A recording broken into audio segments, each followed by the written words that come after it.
We're spilling tea on religion and health, where intersections of faith and healing combine on religiosity.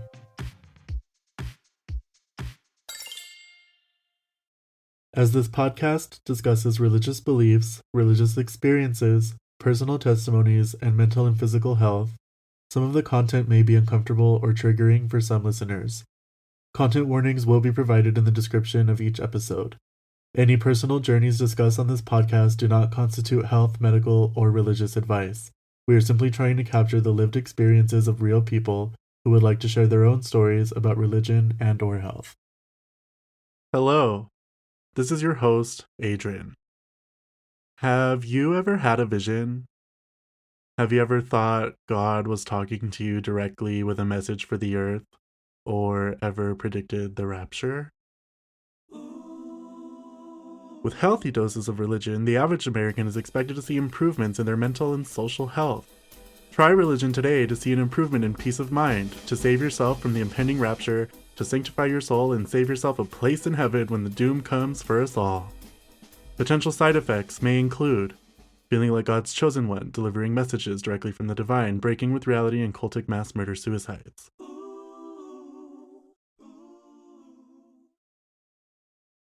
In all seriousness, we need to talk about religious psychosis. On today's episode, we will be doing a long steep on religious psychosis, what its major symptoms are, what conditions lead to religious psychosis, a few examples of religious psychosis, the difference between religious psychosis and social epidemiology, and some thoughts on the rapture, which was just predicted to happen in late September, and again in early October when it didn't happen the first time. If you're still here, welcome to Earth. Maybe now we can get things done that aren't meant to hasten in some Armageddon. So, what is religious psychosis? First, we have to look at psychosis, which is defined by the National Institute of Mental Health as a collection of symptoms that affect the mind, where there has been some loss of contact with reality. They go on to say, during an episode of psychosis, a person's thoughts and perceptions are disrupted, and they may have difficulty recognizing what is real and what is not. Religious psychosis, sometimes referred to as spiritual psychosis, has been defined by the A Mission for Michael organization as experiences of psychosis with religious or spiritual themes. Specifically, essentially, there is no diagnostic tool to assess for religious psychosis, but a person might be diagnosed with a psychotic episode or a break with reality, with acknowledgement that the delusions or psychotic symptomatic expressions have religious themes, beliefs, or undertones.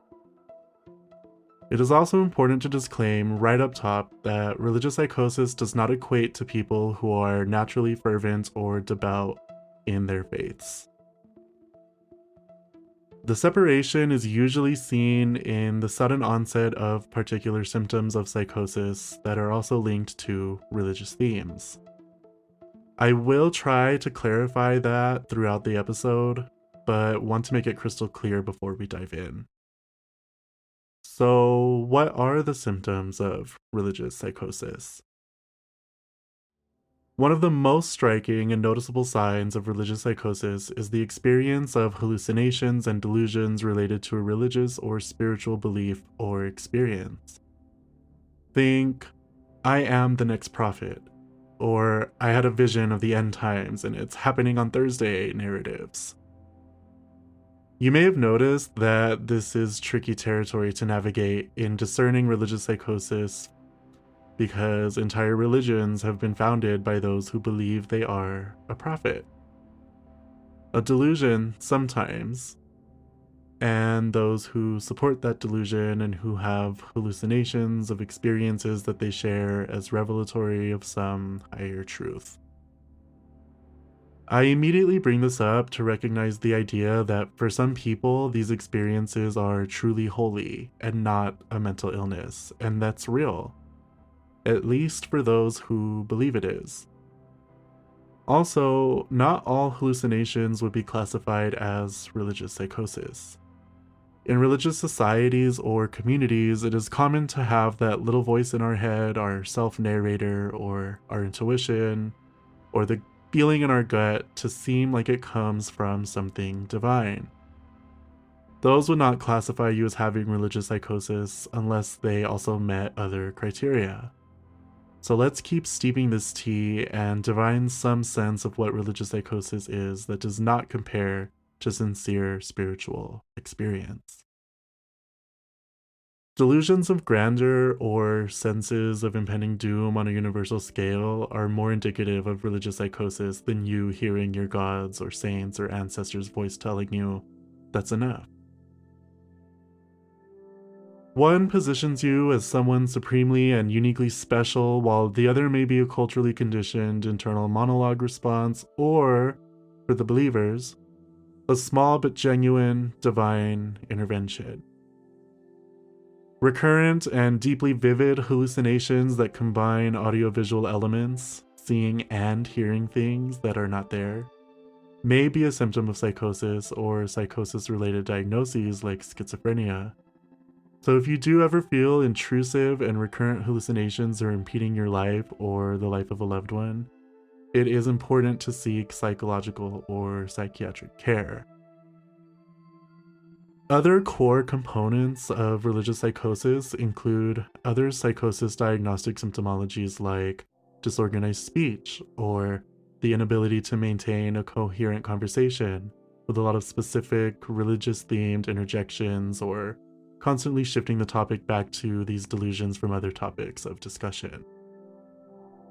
Someone experiencing religious psychosis may also engage in increasingly different social engagement. They may self-select into social groups that support their delusions or start to self-isolate themselves entirely. This may be the difference between cult-like indoctrination and individual episodes of spiritual psychosis.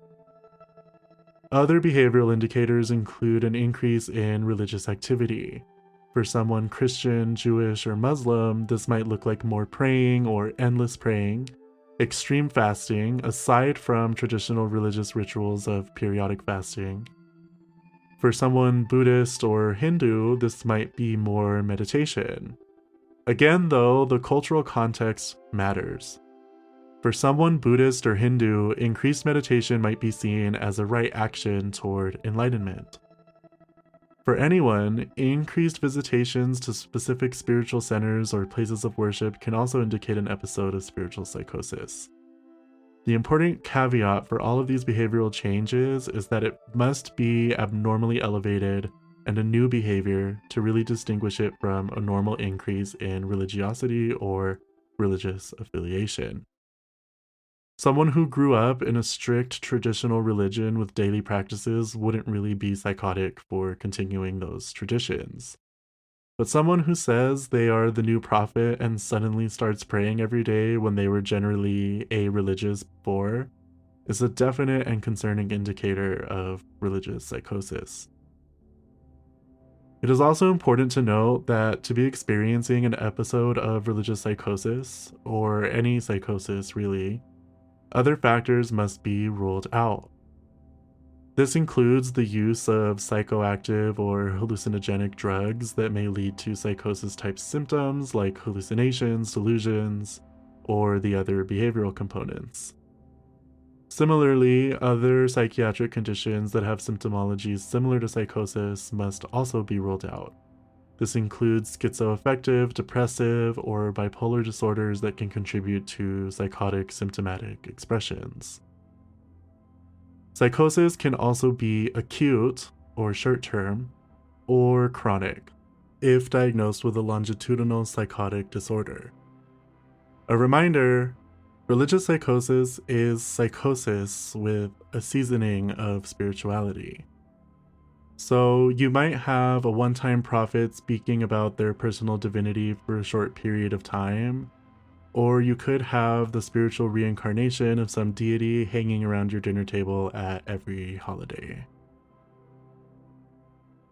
Now that we have an idea of what religious psychosis looks like, how it manifests, and what rules out episodes of a psychotic episode, what factors actually contribute to psychosis in general and in religious or spiritual psychosis specifically? Generally speaking, psychosis is relatively rare, with estimates of 15 and 100 people out of every 100,000 developing psychosis every year, according to the National Institute on Mental Health. It usually begins in young adulthood but can be experienced by anyone. Some research suggests a link between psychotic conditions and genetic factors, meaning if someone in your family has a psychotic disorder, it is possibly more likely that others in your family will develop similar conditions. But this is not a definitional risk for psychosis, and the links are still unclear. A clearer link between psychotic events, especially acute psychosis, is psychological and is related to stress and/or traumatic events. For spiritual psychosis, intense religious beliefs can be a risk factor for a psychotic episode, especially if stress, trauma, or even really profound spiritual experiences alter or distort your perceptions of reality in a sudden and meaningful way. Emotional dysregulation can also be a trigger for a psychotic episode, and this is not limited to negative experiences. Negative and positive emotional dysregulation might mean the difference between someone believing they're possessed or pursued by demons or other nefarious beings, and believing they are the prophet and savior for all of mankind, or similarly euphoric psychoses that manifest in the spiritual sense. That being said, let's look at a few other conditions that can facilitate someone's spiral into a psychotic break. As we just learned, stress and trauma can cause an episode of psychosis, religious or otherwise. So we should then look at the conditions that might contribute to someone's stress, including current events, the current state of the world, and the overall how the time we're living in can exacerbate certain stressors or traumas that promote the conditions for a psychotic episode. We are currently living in a time with a lot of social and political upheaval across the globe. Wars and pseudo-wars are breaking out all over the world, from the Gaza Strip to American cities rife in Christian nationalism and racist ideologies. We are also living in a time with a great fear about the future, with the risk of nuclear detonation, growing anxieties about climate change, and a real challenge to our understanding of the world, both social and natural, and what our places in it might be. When people can't afford to eat, are subject to violence and starvation tactics, when people are scared to walk in their streets or scared to love who they love, when people are challenged at their core to reassess their entire worldview and what it means to be human, we experience stress and trauma. Stress is generally thought to include distal stressors, which are the stressors that are caused externally by the state of the world and the social systems in which we live. Think about societies that promote racism, sexism, discrimination, stigma, oppression, etc. And proximal stressors, which are the specific internalized fears and anxieties we manifest internally in relation to the distal stressors. Pair this with the real-life traumas of being criminalized, institutionalized, attacked, harassed, or otherwise harmed by these systems that make the idea of the systems causing us these anxieties that much more real, and we have a traumatized individual. These pathways of stress and trauma can lead to a psychotic break through maladaptive coping strategies. What I mean is, sometimes our brains will give us a new reality when the reality we are faced with becomes unbearable. Generally speaking, anyone could experience a psychotic episode, especially during turbulent times where not just the marginalized are anxious. We see in the body politic a specific urgency to promote ideological wars and carve out new meanings of our lives. This is the real tea here. Marginalization narratives have become mainstream to the point that those who are non-marginalized use them to reestablish their own worldviews. And through terror management theory, which posits that we make sense of our very existences through established worldviews, these changing narratives are enough to stress out even the majority. A little teaser here, but later in this episode we will discuss how the majority has fallen victim to at least one man's psychotic episode through a social epidemic. Now that we've thought about time, let's think about place. Did you know there are certain religious psychosis conditions that occur in especially spiritually charged locations on Earth? I suppose the sheer power of those places make them rife for experiences like this. But is it really the power of the place, or the power we give the place? Think about Jerusalem. What do you know or believe about Jerusalem? It is one of the most religiously significant and contested cities on Earth as the major world religions battle it out on who gets to stake a claim to the ancient city. But aside from the geopolitics, a lot of people seek religious experience, validation, exoneration, and awe by taking personal pilgrimages to the holy city. Sometimes people get so caught up in their beliefs, the collective beliefs and the sheer history and sense of magic around the city, that they have brief psychotic episodes. This is often referred to as Jerusalem syndrome because people show up as mundane and leave as messiahs. Very literally, a number of people have been recorded as having delusions or religious hallucinations that lead them to believe they are the next prophet, the next incarnation of Jesus himself, or otherwise another crucial player in the next stage of the Christian movement. This phenomenon has been observed among Jewish and Muslim visitors too, who have feelings of being awakened to their true calling amongst the religious ruins and sanctified stones of their religious homeland. It is caused by the sheer overwhelm of being physically present in a place that holds so much power of the religious psyche. It is important to note, though, that these psychotic episodes are generally acute, and Jerusalem syndrome itself is not recognized as its own psychiatric diagnosis. A similar experience occurs more often among Western tourists in India in their very own episodes of India syndrome. In this case, the chai is hot. I have to take a pause here to recognize the Western appropriation of Indic religions like Hinduism, Jainism, and Buddhism. And I have to acknowledge that as a convert to Buddhism, I may also be playing a part in that appropriation despite my best efforts to practice authentically and not reappropriate or repatriate any parts of the religion. Nor do I engage in reinterpretation of what the Buddha said. However, I still hold space for the recognition that I might be part of the problem of the westernization and Orientalism that fuels the Buddhist movement in Western nations. Now that we have that aside out of the way, it is Orientalism, or the romanticization of Asian cultures by Westerners, that often leads to India syndrome. Many tourists travel to India with expectations of pristine culture, untouched spirituality, and access to pure and untarnished versions of the practices they do at home in the West.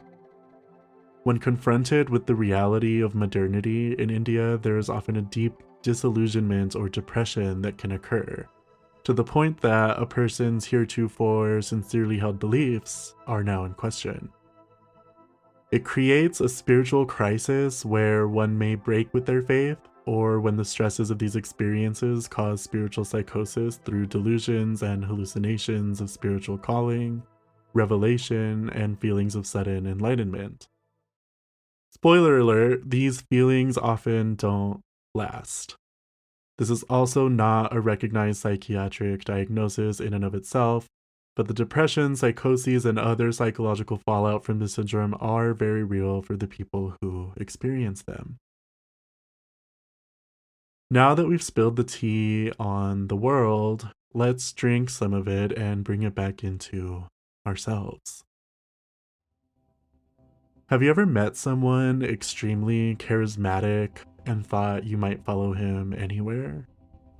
Have you ever heard someone's religious or spiritual message and thought, I can relate to that? This is how cults are formed.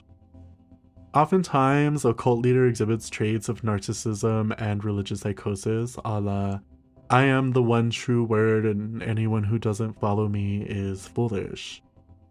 They use their narcissistic charm and their psychotic delusions of grandeur to lure in people who themselves may be subject to religious psychosis, or at the very least, are looking for something to believe in. It is this very emotional and relational context between a religious psychosis and cult leader that fuels discrete episodes of religious psychosis in cult members. The desire to belong, the desire to connect, and the desire to be valued and seen work against the person who is joining the cult and conditions them into participation. The condition often utilizes stress, trauma, and anxiety to pull people into the folds through shame rituals, isolation, and punishment models until behavior and belief are acceptable for group membership. These set up all of the conditions for religious psychosis development and why it is so challenging to disengage people from cults they might be a part of. Again, I also recognize that entire religions that are now mainstream may have been founded using the same belief in a profit and social conditioning tactics. I am not saying that those beliefs and experiences are not real, and I give full respect to those institutions.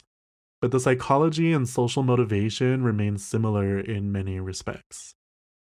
Participation in these groups often leads to a renouncement of someone's previous life and detachment from any relationships that make them question their beliefs within the cult. While this isn't isolation in itself, it is self-selection into certain groups with a shared belief and rejection and distrust towards those who do not share in the belief or attempt to snap someone out of it, so to speak. The desire for belonging in this group and having those strong relationships and maintaining those relationships through shared delusions supersede other social motivations, including maintaining contact with your own family. Sometimes, though, the same desires for a relationship with something bigger than ourselves doesn't lead us to cults. It leads us to another specific brand of religious psychosis where someone engages in a particular relationship, often spun as romantic, with a deity, spirit, or whatever they believe in directly. I'm talking about godspousing here, y'all. Godspousing is pretty much exactly how it sounds. It is the commitment at a marital level to a being of higher power between a human being and that entity, whatever form it may take. This is a concept that I encountered during my pagan era, and there is a fine line between godspousing as a religious practice and godspousing as a psychotic episode. So no, I'm not saying that all of the wives of Apollo are experiencing religious psychosis. The distinction lies in the actual belief of what is occurring. This may surprise you, but nuns in the Christian denominations are essentially godspouses. So it is not uncommon or unheard of to commit yourself to our higher power in this way. However, most people who make this commitment from a purely religious or spiritual standpoint understand the nature of the relationship is exactly that. A personal, spiritual, or religious commitment to faith and to developing an independent and personal relationship to faith in that way. So, how does it become religious psychosis? You may have guessed it already. It occurs when the god spouse in question has hallucinations about corporeal experiences of their spiritual partner that bend their perceptions of reality outside of ritual contexts. It occurs when the god spouse has delusions about their own special and ultimate place as said entity's favorite spouse or partner. It occurs when the lines between the ritualistic spiritual nature of the relationship begin to blur with the physical reality we find ourselves in, and cause abrupt and difficult changes in behavior where the god spouse is concerned, such as no longer eating, excessive rituals, self-isolation where they only speak to their spiritual partner, and paranoia or distrust when someone tries to question their experience. even if those questions are out of genuine concern. Let's let that steep and move on to what happens to people socially when they experience religious psychosis. When your perception of reality strongly differs from those around you, there are some individuals and social impacts that are probably going to happen. Truly think about it. When someone tells you a ghost story or about their own extraordinary experiences of faith, do you immediately become skeptical? There is a natural skeptic in all of us, especially if we don't have any comparable experiences of our own. Don't get me wrong either. My tea is spooky, and I am here for all of the hauntings, visions, and unexplainable phenomenon. That's why I started this podcast. I even have a few experiences of my own that might qualify as acute religious psychosis or maybe something more. But I am also a rational scientist, and I immediately have a barrage of questions to verify or validate these experiences. I think we all have the skeptical lens, and I think that's a good thing to have. We should approach the world critically because it helps us make sense of what is going on around us and, for the sake of this discussion, can help us discern if we or someone we know is experiencing something innocuous at best, if a little weird, or if they are experiencing a psychiatric emergency that may put themselves or others in harm's way. Back to my point about differing perceptions of reality. Imagine for a moment that you had a sincerely held and sincerely real experience in your mind that others found weird or different enough that you feel weird for even having those thoughts or experiences. I'm sure we can all think of something along these lines, even if it isn't a religious delusion. Maybe your guilty pleasures or your own contrary political or social views. How would it feel to not be believed? Or to not have these experiences taken seriously? For people who really truly believe what they are going through is real, our skepticism or outright dismissal of those beliefs and experiences is jarring. While we are also jarred by the sudden onset of these symptoms in those we love and care about, they are also shocked when we don't see the world the same way they do. It is this tension between the one experienced psychosis and those of us still here in the real world that drives certain behavioral shifts like isolation, paranoia, and sometimes violence and aggression to those around them. While it's true we often can't make sense of why these delusions are so real for the one experiencing them, they also can't make sense of why we don't see the world in the same way they do. This can also drive behavior that leads to cults, cult-like virtual echo chambers, and other social groups through self-selection into spaces where their feelings, experiences, and beliefs are validated without question. This is the slippery slope that leads to social epidemics, not necessarily mass psychosis. Let's talk about what social epidemics are, look at a recent example, and then we'll disentangle if mass religious psychosis is real. Social epidemics are the rapid spread of behaviors, ideas, or trends within a population. We live in a time where we can readily see examples of social epidemics with our hyperconnectivity through the internet and social media. Think about TikTok trends, the sudden uptick in specific activities like pickleball, petition to bring back tennis courts to local parks. Dance trends, musical trends, crash diets, workout routines, and ideological shifts like the anti-vax movement, political engagement, and so much more. However, social epidemics are not new. Let's look at one of the most interesting, or at least entertaining, examples of a historical social epidemic. In medieval Europe, there was a plague of dancing. Yes, dancing. In 1518, Frau Trophea began dancing in the streets and was soon joined by hundreds of other people who all began dancing involuntarily. This was a mass hysteria of the grooving kind. The official response was that it must have been caused by hot blood, and attempts to cure people of this plague of popping and locking was to hire bands and musicians and simply let them dance away their sickness. This caused the dance plague to grow. Literally, people died. The overexertion from the uncontrollable dancing led to heart failure for some of the people who were afflicted.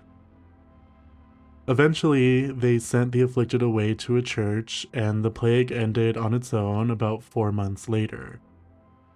This is such an interesting example of social contagion, or how behaviors manifest in people spontaneously through contact with other people who are quote-unquote afflicted, much like germ theory.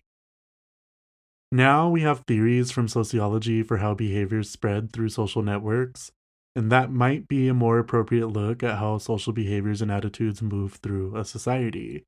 But the spontaneity of mass behaviors is still a real phenomenon. Let's think about how moral panics spread through society. Much like the dance craze of medieval times, or maybe somehow the opposite, but still following the same social mechanism, moral panic spreads through a society like wildfire. I grew up in the late 90s and early 2000s when the news would run coverage over things like heavy metal music, rave culture, substance use, the satanic nature of being emo, and up until recently, the homosexual agenda. The idea that these countercultural movements or expressions are evil and harmful to youth and must be contained to preserve the integrity of our nation have prompted some people to seek out religious cures and guidance on how to mitigate their effects. We are still seeing impacts from the anti-LGBTQ movement today through conversion therapy efforts, with a recent case going to court about the right of mental health practitioners to perform conversion therapy. So, what does this have to do with this episode? Well, we are talking about the spread of behaviors and beliefs. Moral panics don't occur for no reason. There is an identified threat, and suddenly parents everywhere are micromanaging their children's behavior to save them from the social plague that has come upon our society and threatens our existence. In this sense, there seems to be a dual social epidemic of the counterculture rising and the societal response to that rise, where ideologies, beliefs, and behaviors suddenly conglomerate on either side and direct the beliefs and behaviors of everyone who has a stake in it all. Moral panics also fuel specific instances of religious psychosis. For some individuals who are experiencing a moral panic, their coping strategy is to engage and indulge more fervently in religious practices to try and calm the threat down. Remember, this isn't necessarily religious psychosis in and of itself, but what happens when someone forced with the new realities of life and a morally panicked society suddenly has direct contact with Jesus and is told the rapture is coming? And what about the people who believe him? Let's welcome #RaptureTok into the room. This hashtag showed up all over my TikTok For You page after a South African Christian pastor named Joshua Mlakela said that the rapture was going to occur somewhere between September 23rd or 24th, 2025, after Jesus came to him and revealed this date. According to an article from Lad Bible, Joshua became convinced he would be a vessel for the word of Jesus himself after being whispered to in a dream. Check 1 and 2 for religious psychosis, hallucinations and delusions of grandeur.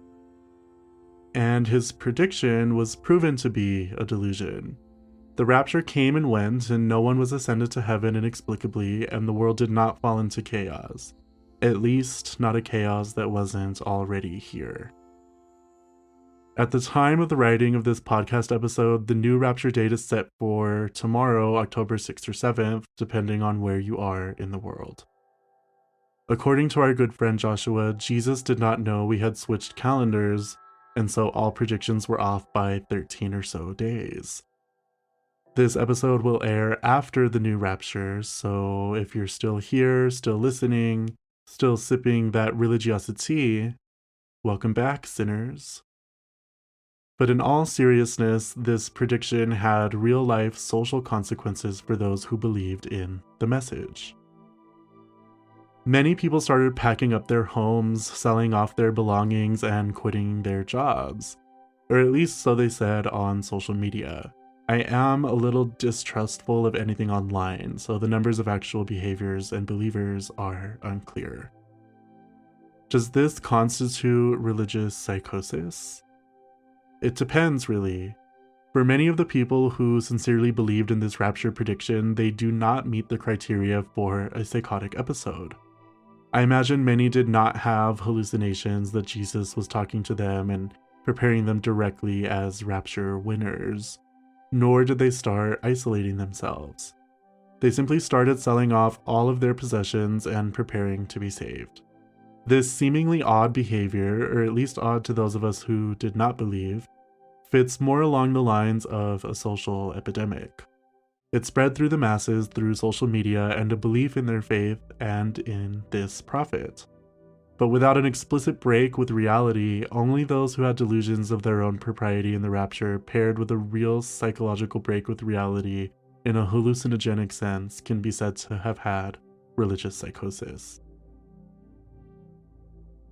That being said, I mean no respect to Pastor Joseph, but what he has experienced can most assuredly meet the diagnostic criteria for religious psychosis, beginning with his call to prophethood through his whispered dreams, all the way through the recent rapture predictions. I do believe it is also true that Pastor Joseph does have a very sincere religious belief. So I just want to put in a reminder here that being devoutly religious and defining your own relationship with faith is not necessarily spiritual psychosis. The delusions of grandeur and prophetic messaging going unchecked is truly what qualifies this as a case of religious psychosis if sincerely believed, or at the very least, disingenuous clickbaiting. Despite seeing this very public display of religious psychosis happening in real time, the most interesting part about the whole RaptureTok fad is how one man's psychosis led to a very real social epidemic of immediate rapture prepping and the sharing of sincerely held convictions that the rapture was happening and that they would be saved by their Lord and Savior. This goes back a bit to the cult logic of how a charismatic leader with a message people want to believe can cause so many people to act out in ways they wouldn't have if those conditions were not met. Interestingly, it's worth repeating that this is how a lot of religions have formed and continue to form. Are religions social epidemics? Is that necessarily a bad thing? It most definitely could be a bad thing if that religion sought harm toward people or was brought about in a harmful manner. But I think most people who are religious might argue for its inherent goodness and general beneficence. That's just some tea to sip on while we discuss the politics behind rapture ideology. Remember the sections from earlier on how the time we are living in can contribute to religious psychosis, on how cults arise, and on how moral panics occur as a social epidemic? Those themes all tie into the politics of belief behind who gets raptured. People who believe in the rapture believe that only the good get saved and the rest of us, I will willingly lump myself in with the bad, will be left behind to suffer for 7 years before all goodness comes back to reclaim the earth. This indicates very explicitly that some people are not worth saving, and I have to critically wonder about who that is. I maintain that while those who were preparing for the rapture on RaptureTok were not necessarily experiencing religious psychosis, there is an element of religious psychosis in the idea that they are good enough to be saved in comparison to someone else. Considering the rise in Christian nationalism in this country, I can only assume, and this is pure speculation on my part, that the rapture does not include anyone non-Christian, anyone non-straight, and in a lot of cases, anyone non-white, despite the Pastor Joshua being black.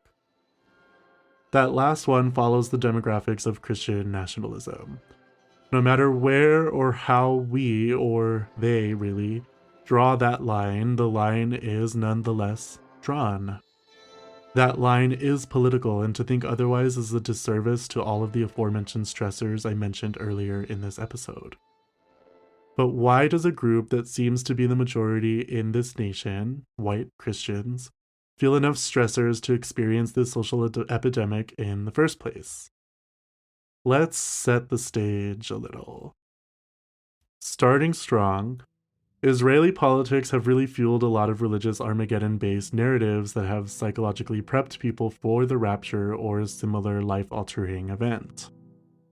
People often discuss war in Israel as a catalyst for the end of days, though there has been conflict in Palestine and Israel for as long as the cultural memory can remember, so the timing is always right for the world clock to suddenly stop ticking. A little more interesting is that recently Israel actually conducted a sacrificial ritual of a red heifer, or cow, though this is debated as being real. Israel has claimed it was a practice run for the real deal. Other more conspiratorial thinkers have said it was real. The ritual itself is thought to be a signal for the bringing about of Armageddon. Meanwhile, another religious enterprise has also completed a spiritual ritual.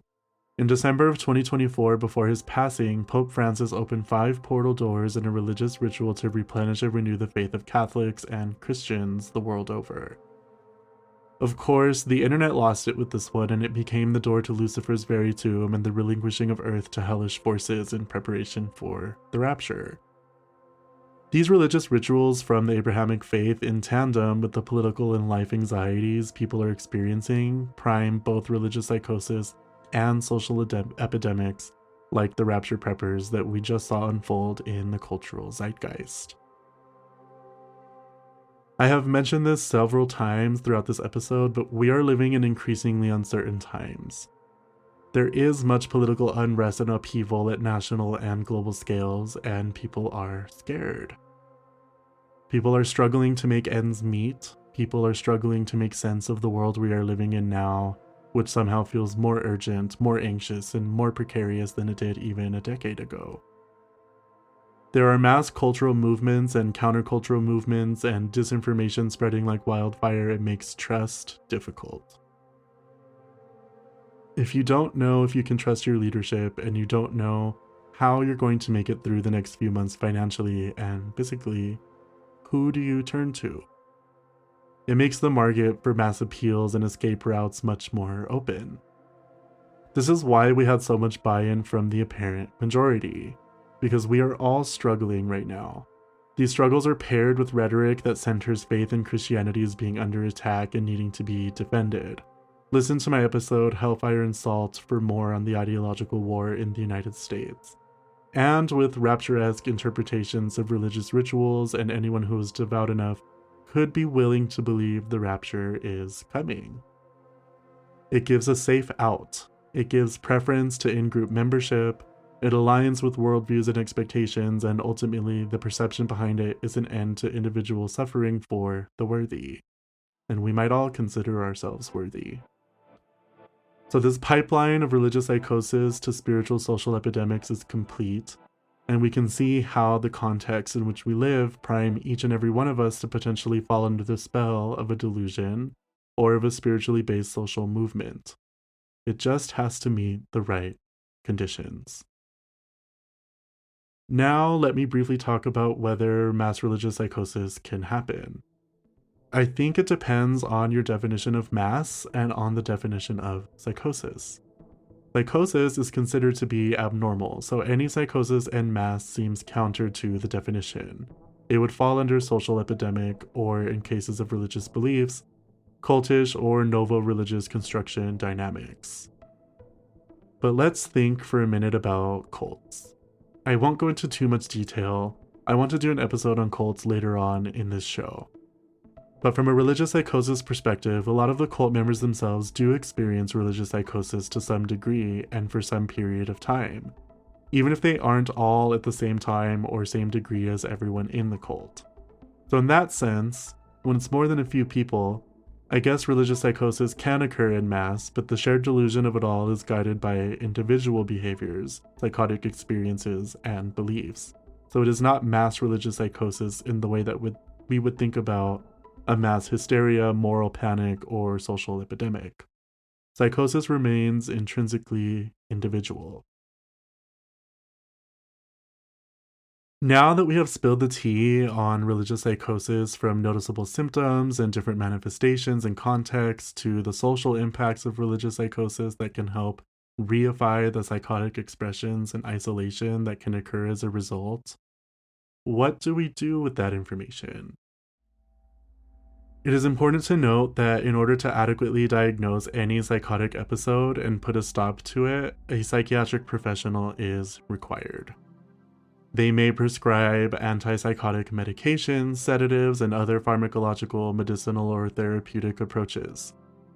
It is super important to realize that unless we have been trained as a mental health professional, it is not up to us to cure our friends and loved ones from a psychosis event. If you work with at-risk communities in healthcare or healthcare adjacent settings, you can seek training and certification in mental health first aid. But even in this training, they advise protecting your own safety first and calling in professional medical help and experts in de-escalation as part of the process. My key takeaway from these trainings is to recognize that whatever is happening is very viscerally real for the person who's experiencing the psychotic break, and attempts at bringing someone back to reality without proper training or safety protocols can cause escalation up to and including violence. It is important to remove bystanders from the situation in a safe and calm manner while avoiding making the person experiencing psychosis feel attacked or ostracized. Check out mentalhealthfirstaid.org for more information on de-escalation, mental health crisis management, and appropriate steps for bystander intervention or bystander exit strategies. I cannot reiterate this enough. Please leave it to those who are trained to deal with these episodes whenever possible, and always prioritize your own safety first. That being said, how can we engage in preventive strategies for ourselves to prevent becoming susceptible to religious psychosis? Remember all the contexts in which a religious psychosis event are primed to appear? Remember the causes that may lead to a psychotic event in the first place? Most of these conditions are related to stress, trauma, and other mental shocks that might occur. It is important for each of us to remain grounded in uncertain times, to find positive coping mechanisms to help manage and mitigate our responses to stress and trauma, to seek out mental health care whenever needed and whenever is possible, recognizing that there are a variety of barriers to care that we may each experience. It is super important to remain connected to our communities of care and to find our own places of belonging among supportive and caring community members that can also help keep us grounded in reality, especially as more rhetoric pops up about the dire state of the world and panics that ensue as a result. While it is true and very real that we are living in uncertain times and various communities are exposed to more stressors and traumas from things that range from the precarity of life in an unstable economy, to direct targeting and victimization by political regimes, to the death and political disappearances of loved ones across the global community, there is and must always be room for joy, for fun, for decompression, for mutual aid and support, and for me, most importantly of all, for love. By retaining connections to our own daily lives, to groundedness in the bitter and the sweet aspects of life that occur all at once, and to our communities, we can find numerous coping pathways that can help us realistically deal with the realities we face, without dismissing the harms that are occurring and without resorting to fatalistic doomsday predictions and other breaks from reality. And that is the religiosity. This episode took a lot of twists and turns around religious psychosis and social epidemics. Thank you for sipping this tea with me. I know it may seem dark and scary, but reminders of shared humanity and of our own resilience can help keep us safe and sane. I hope you found this content interesting, and I'm curious to hear about your own thoughts, experiences, and beliefs around religious psychosis, religion, spirituality, health, and mental health. You can engage with me through the comment link in the show notes or find me on socials at Religiosity. As always, be happy, be healthy, be well, and bye!